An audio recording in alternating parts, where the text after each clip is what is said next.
بسم الله الرحمن الرحيم.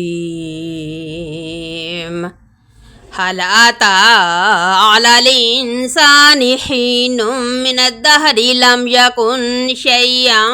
مذكورا إنا خلقنا الإنسان من نطفة أمشاج نبتليه فجعلناه سميعا بصيرا إنا هديناه السبيل إما شاكرا وإما كفورا إنا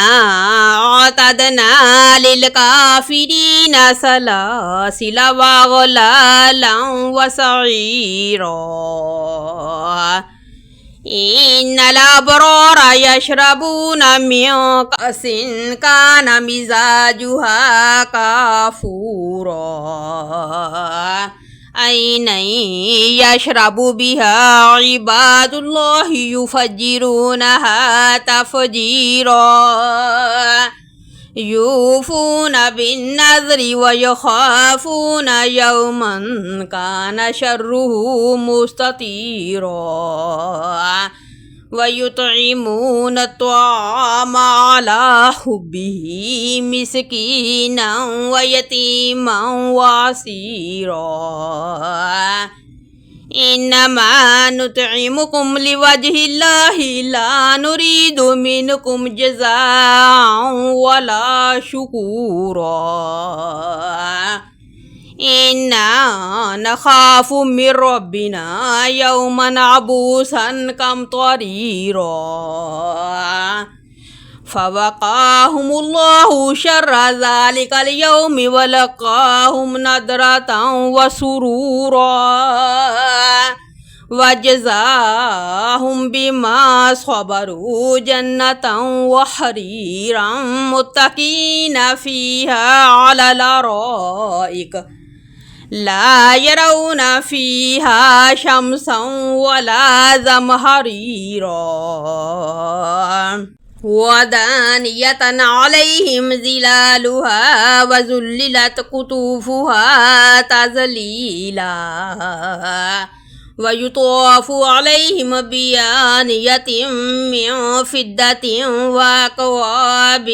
كانت قوارير من فضة قدروها تقديرا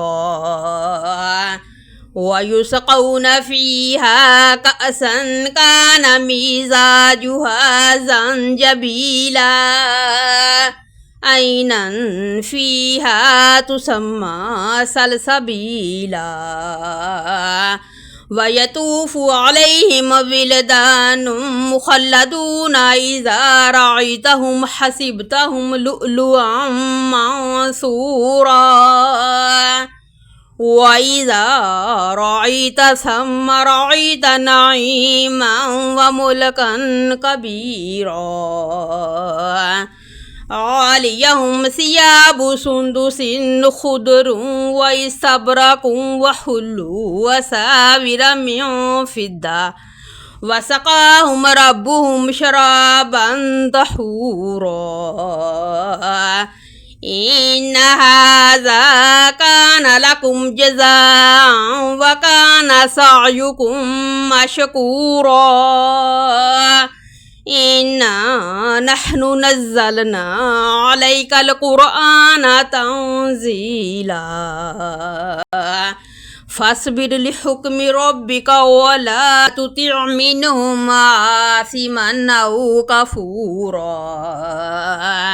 واذكر اسم ربك بكرة وأصيلا ومن الليل فاسجد له وسبحه ليلا طويلا إن هؤلاء يحبون العاجلة ويذرون وراءهم يوما ثقيلا نحن خلقناكم وشددنا أسرهم وإذا شئنا بدلنا